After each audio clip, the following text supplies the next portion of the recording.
जो इवॉल्विंग वाली बात कही गई कि ये कहीं पे लिखा नहीं हुआ इवॉल्विंग है, तो इस तरह के जो पैक्ट्स होते हैं उनमें कभी भी लिखा नहीं जाता कि वो इवॉल्विंग है। जब आप बात कर रहे हैं कि इंटरनेशनल स्टेबलाइजेशन फोर्स होगी, तो वो इवॉल्विंग नहीं है कि अभी आपने उसका कॉन्स्टिट्यूशन डिसाइड नहीं किया, आपने ये डिसाइड नहीं किया उसमें कौन से ममालिक शामिल होंगे, उनका रोल क्या होगा, जेडीज क्या होंगी। सो इसका मतलब है कि ये पैक्ट इवॉल्विंग है। बहुत सारे पैक्ट्स एक पार्टी ने प्रेजेंट किया दूसरी पार्टी को, दूसरी पार्टी अपने ऑब्जेक्शंस उसके ऊपर लेके आती है और आप एक मिडिल ग्राउंड के ऊपर पहुंचते हो, तो वो पैक्ट्स इवॉल्विंग ही होते हैं। अगर इंटरनेशनल रिलेशन के पुराने पैक्ट्स किसी ने पढ़े हो तो वो इवॉल्विंग नेचर के ही होते हैं, ये भी इवॉल्विंग नेचर का है।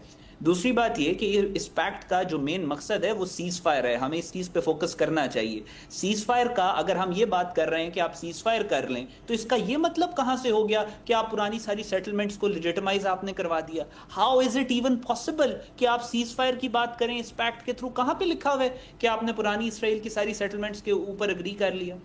सो आई थिंक वी शुड, हमें सोच के बात इस बारे में करनी चाहिए कि उस पैक्ट्स को एक दफा हम इसके पॉइंटर्स को पढ़ लें और फिर हम why are we jumping the तो गन। इसका मैं कहीं पे नहीं जवाब लिखा हुआ कि इसराइल एक लेजिटिमेट स्टेट है, कहीं पे नहीं लिखा हुआ कि हम उसको रिकॉग्नाइज कर रहे हैं, कहीं पे नहीं लिखा हुआ कि उसकी पुरानी जो कॉलोनियल जो उसकी एक्सपेंशनिज्म है उसके साथ अग्री कर रहे हैं। एक सीज फायर का पैक्ट है। दूसरी बात, जहां पे टोनी ब्लेयर और ये सारी बात कर रहे हैं, ठीक है इसके ऊपर एतराजात जो हैं वो दुनिया भर के जायज हैं, लेकिन बात ये है कि थोड़ा सा आप टेक्निकलिटीज के ऊपर अगर गौर करें तो इसकी जो आईएसएफ है, इंटरनेशनल स्टेबिलिटी फोर्स जिसकी बात की जा रही है, जहां लिखा है कि टोनी ब्लेयर और डोनाल्ड ट्रंप इसको ओवरसी करेंगे, वहीं पे आगे लिखा है कि आईएसएफ बताएगी कि किसको क्या कंट्रोल करना है, कहां स्टेबिलिटी लेके आनी है, कहां पे डेवलपमेंट होनी है। तो आप उस पर फोकस क्यों नहीं करते?